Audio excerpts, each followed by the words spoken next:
본 방송에서 제공하는 정보는 투자 판단에 대한 조언일 뿐입니다. 투자에 대한 판단과 결정은 투자자 본인에게 있음을 알려드립니다.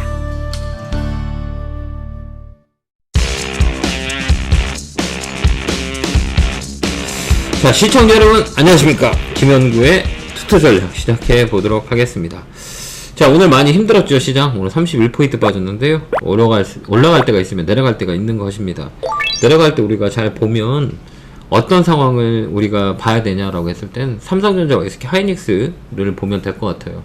오늘 하이닉스가 좀 많이 빠지는 모습을 보여줬거든요. 그 다음에 삼성전자도 역시 마찬가지고, 시장은 이제 조정이 조금 있을 것 같긴 해요. 고점에 대한 부분들을. 그래서 대형주보다는 그 중소형주 쪽 테마 정책 뭐 이런 쪽으로 우리가 봐야 되지 않을까 이런 생각을 해봅니다. 무작정 사면 큰일 나는 시장이 되지 않을까 이런 생각을 해보고요. 고점을 만들었던 자리라 좀 시장이 조금 버거울 것 같다. 그래서 여러분들이 수익 난 것들은 수익을 챙기는 전략이 맞고요. 대형주 위주보다는 그냥 중소형주 그 개별 종목으로 보는 게 훨씬 더 좋아 보여요. 시장은 고점을 만들고 여기서 밀렸거든요. 그래서 이제 천천히 우리가 이제 준비를 해야 되지 않을까라는 생각을 해봐요. 이제 뭐 주가가 뭐 비트코인도 뭐 급락이 나왔듯이 급등을 하면 급등하게 돼 있어요. 그러면 우리가 잘 봐야 될 게 뭐냐면 내가 돌아보면, 지금 돌아보면 비트코인이 8천만원 넘어갔을 때 나는 뭐 하고 있을까? 이 바보 같은 인생, 왜 나는 사람들 다 돈 번다는데 나는 못 들어갔을까?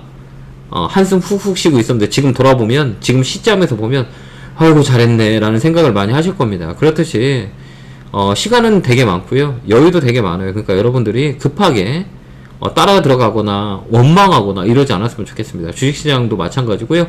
모든 투자에 있어서 기회가 오거든요. 그러니까 높은 곳에는 사지 않는 전략이 가장 맞아요. 그래서 제가 싸게 사서 비싸게 사는 방법들을 우리가 선택하자라고 얘기했던 것 같아요. 비싸게 사면 더 비싸게 팔아내는 방법이 있는데요, 그건 우리 영역이 아닌 것 같아요. 그래서 여러분들은 싸게 사서 비싸게 파는 방법들을 잘 생각해야 되는 게 아닌가, 저는 그렇게 생각합니다. 오늘 또 이번에도 많이 올라갔던, 지금 가장 많이 물려있는 거 2차전지 쪽에 우리 개인들 많이 물려있거든요. 뭐 LG와 삼성 SDI 뭐 고점에서 다 물려있어요. 비트코인도 마찬가지죠. 8,400만원일 때 1억 간다고 많이 투자했던 사람들 똑같이 얼마나 가슴 아플까요?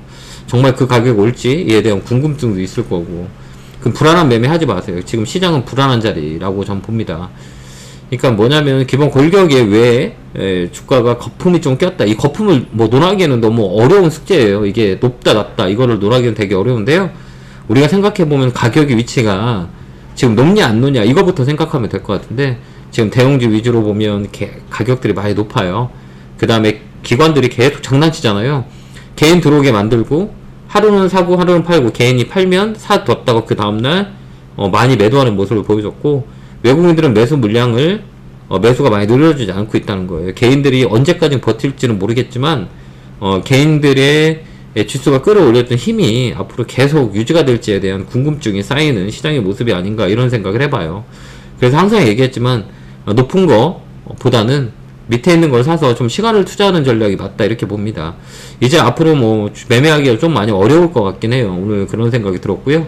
오늘 시장의 질을 보니까 전체적으로 시장이 좋다라고 얘기하면 지수를 많이 보곤 하거든요. 근데 우리나라는 지수는 거의 의미가 없어요. 왜 그러냐면, 우리나라의 지수의 20%를 차지하는 게 삼성전자고요, 나머지 70%, 60%를 차지하는 게 시가총액 1위부터 100개 있는 그 기업들이 종합지수를 다 이끌어요.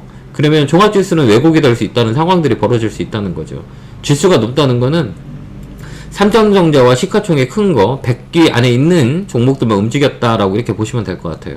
근데 지금은 밑에 있는 시가총액 조그만 종목들이 많이 움직이는데요, 그럼에도 불구하고 주가는 움직임이 없잖아요.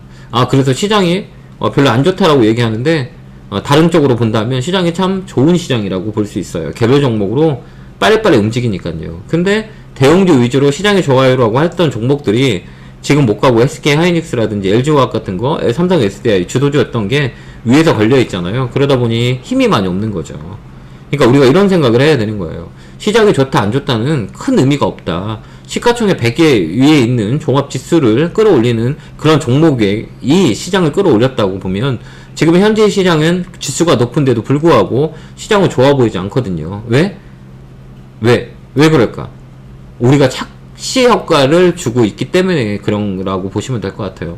왜 그러냐면 오늘 시가총액 작은 종목들은 많이 움직였어요. 오늘 보면 뭐 테마주 위주로 급등하는 종목도 많이 있고요.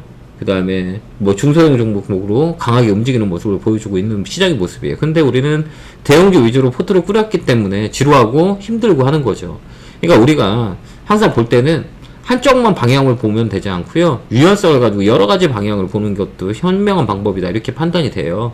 수익 난고는 항상 챙기라고 했던 이유는 뭐냐면 결국은 우리가 내일 아침을 예측할 수 있는 거는 예측을 해야 돼. 대응을 할 수 없는 사람과 대응할 수 있는 사람이 있기에 그래서 수익 나는 거는 언론을 챙기는 게 맞아요. 대응이 영역이 엄청 어렵거든요. 누구든지 예측은 할 수 있음에도 불구하고 예측한다는 것들은 대응을 하기 위해서 예측을 하는 거라 예측이 빗나갔을 때는 바로 대응을 할 줄 알아야 되는데요. 대응을 못하는 사람들이 되게 많거든요. 그래서 우리 개인들은 꼭 손해를 본다. 이건 거죠. 센 종목들 맨 마지막에 잡는 경우가 되게 많이 있고요. 그래서 당분간의 시장은 진짜 트렌드 매매하지 않으면 어렵지 않을까 이런 생각을 해봐요. 그러니까 우리 개인 투자자가 돈 벌기 힘든 시장이다 이렇게 보여져요. 왜 그러면 개인들은 안전한 것을 많이 찾곤 하거든요. 안전한 거다라고 하면 대형주잖아요. 대형주 위주로 시장은 힘을 많이 썼어요. 그러면 힘을 많이 썼는데 그 더 힘을 쓰기 위해서는 누가 힘을 더 많이 써줘야 되냐라고 했을 때는 외국인과 기관들이 많이 써야 된다 이렇게 보이는데요. 외국인과 기관들은 쓰지 못하고 있어요. 안 쓰고 있다는 거죠. 그럼 언제까지 개인들이 이 시장을 끌어올릴까라는 거는 의문점을 둬야 되는 시점이 아닌가 이런 생각을 해봐요. 그래서 항상 얘기했지만 우리가 트렌드 매매, 그러니까 지금은 대형주 위주보다는 대형주는 수익 난 거는 걷어오고요. 수익을 챙기고 현금화 전략도 맞다 이렇게 봅니다. 그래서 수익 난 종목은 다 팔아서 현금화 갖고 있는 것도 하나의 방법이 아니겠느냐라는 생각을 해봐요. 혹자는 더 위로 올라갈 수 있다고 얘기를 하고 혹자는 밑으로 떨어질 수 있고 이렇게 여러 가지 방법들을 얘기하는데요. 이게 정답은 아닌 것 같아요. 이걸 예측하기 되게 어렵고 하지만 가격이 높다라는 거는 누구든지 알 수 있을 것 같아요. 그래서 높지 않은 것들을 판단하는 게 가장 지금 시장에 보는 눈이 아닌가 이렇게 보고요. 올라가는 있는 종목, 무거운 종목보다는 가볍게 통통통 치는 종목 위주로 우리가 포트를 끓여야 되는 시점이 아닌가 이런 생각을 해봐요. 그것듯이 우리가 시장을 앞으로 모멘텀이 있는 것들, 여행 관련주라든지 작년에 못 갔던 놀자주, 의식주 관련주들, 닭고기 관련주 많이 움직였잖아요. 저번에도 얘기했잖아요. 한 번은 튈 겁니다. 곡물값이 상승이 되면서 돼지고기 값들이 급등하니 닭고기 값 한 번 움직일 겁니다 라고 우리 강연에서 많이 얘기했잖아요. 오늘 또 할인 같은 거 급등이 나오는 모습을 보여줬거든요. 그렇듯이 시장은 항상 돌고 돈다라는 것들 꼭 명심했으면 좋겠습니다. 여러분들이 그 대신에 올라갈 수 있는 모멘텀이 뭐냐라는 것들을 꼭 머릿속에 기억해야 되는 거예요. 우리가 어떤 거를 봐야 되는지에 대한 부분들은 앞으로 일어나는 모멘텀 이런 거 봐야 돼요. 우리가 볼 때는 꼭 대형주는 어떻게 되냐면요. 대형주는 수급에 의해서 움직이는 경우가 되게 많아요. 대형주 수급. 돈의 힘으로 움직이는 경우가 되게 많고, 소형주는 테마, 트렌드, 재료에 따라서 움직이는 경우가 되게 많이 있거든요. 그럼 우리가 해야 될 건 뭐냐?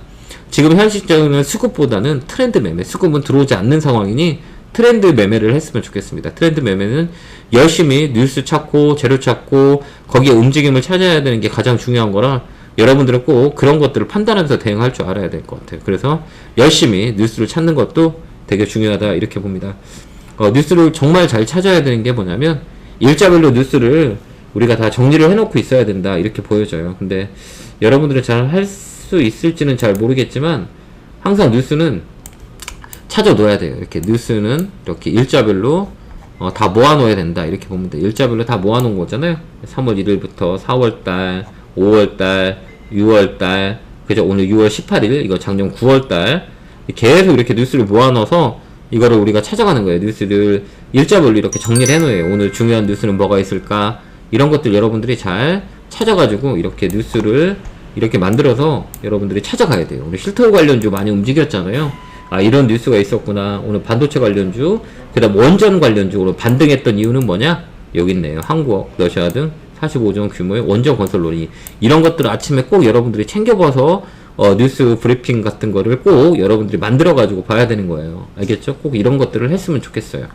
그러니까 이런 것들을 해야 우리가 하반기에는 트렌드 매매 할 수 있거든요. 트렌드 매매는 뉴스 매매다라고 보면 돼요. 재료가 있는 것들, 정책주라든지 대선이 있으니까 정책주라든지 이런 것들을 잘 찾아서 보는 여러분이 됐었으면 좋겠습니다. 자, 오늘 추천 종목이 없어요. 오늘은 조금 내일도 만기일이라 내일 또 시장을 보고 해야 될 것 같아가지고 오늘 추천 종목이 없고요. 얘기했듯이 대형주 위주보다는 중소형주 짤막짤막하게 칠 수 있는 거 통통통도 튀는 종목으로 보자 라는 코멘트 드리도록 하겠습니다. 자, 고생하셨고 내일 또 찾아뵙도록 하겠습니다. 자, 개굴개굴 타파! 감사합니다.